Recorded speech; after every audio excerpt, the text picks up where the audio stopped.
Hey guys, I want to talk about the Prong collar and the e-collar today. And this is basically, to my clients who already are on the tool, or if you're tuning in and you happen to use one or both of these tools on your dog. I get this question a lot. When should I have these collars on my dog?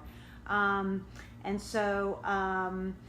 the Prong collar, hey Arthur, I really want for you to use this whenever you take your dog out, whether it's on a training walk or a potty walk, and they're two different things, but always have this on in case your dog is one that picks things up off the ground or tends to get overly excited by other dogs and people, or wants to go see them, or is reactive. You definitely want to have this on at all times, even if it's just a potty walk, because you never know when you're going to find yourself in that situation.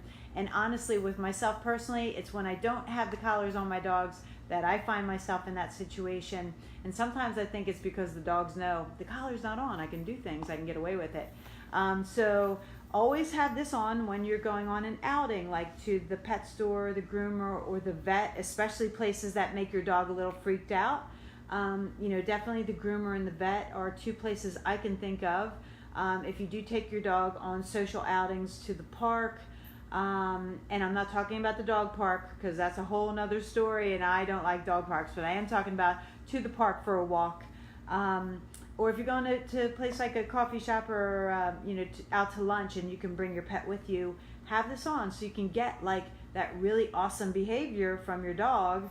And you don't have to worry about it. It takes the stress level down for you, and it's also a way to communicate to your dog what you want. It helps them understand, hey, I need to be under the table right now, or next to my owner's side, right?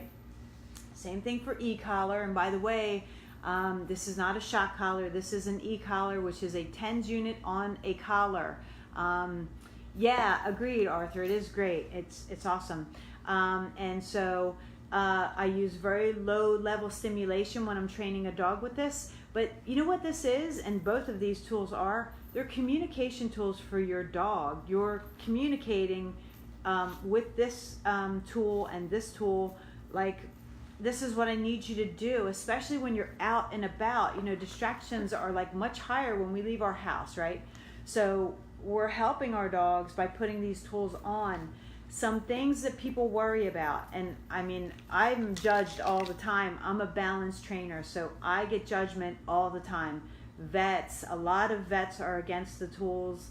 I've had vets say nasty things about the e-collar and how it would ruin a dog if they were to be e-collar trained, and actually turned clients, they actually would make clients second guess working with me. But then when they came and worked with me, they saw there was nothing to it, and they were happy that they did because it helped their dog.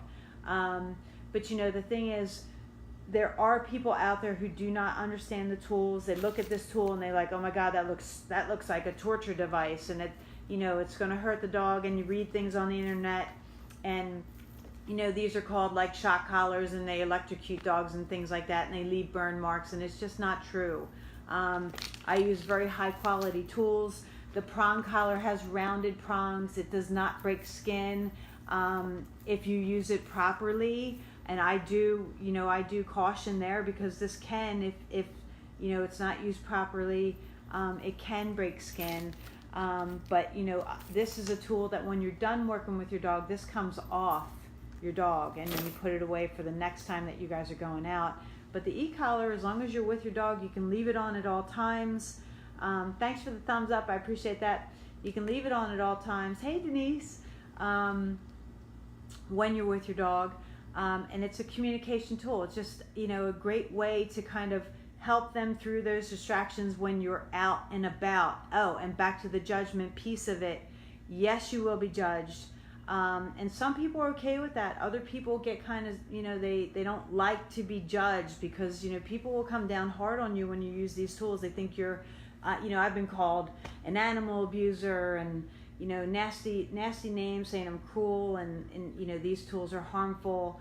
And like I said, they're not anything like that. And I'm not abusive to animals at all. I love dogs and I love people.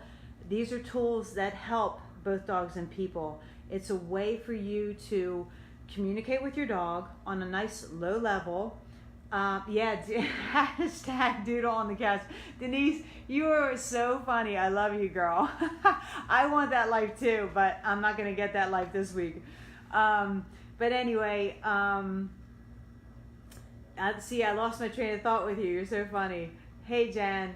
But back to the judgment. You know, some people are going to judge you. Trainers will judge you if they're peer positive trainers, your vets, other people. It's because they don't understand the tool. But just know, the tools are here to help you communicate with your dog and lower your frustration level. So you're not like always shouting at your dog and like grabbing the leash and trying to get their attention.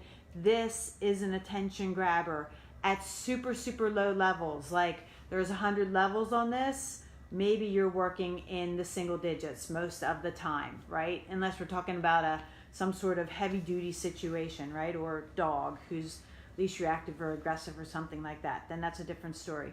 But just know, these tools are not like used to harm the dog or anything like that. They're just used to, we're like talking to them with tools. That's it. Just a little chit chat to help us along the way, to make our lives easier with our dogs. And just to help our dogs behave at their best. And that's what we want. They're like, in a sense, they're like our kids, and we want our kids to be well behaved when we're in public. We want the same for our dogs too. So why not utilize tools? There's nothing bad about doing that. And if you're feeling judged, just do your best to work through that, and just know that there's a whole community out there that supports you and is like giving you the thumbs up for using them. So for all those haters out there who will judge you, there's tons more of us who are like, yes, way to go, keep at it, keep working at it with your dog.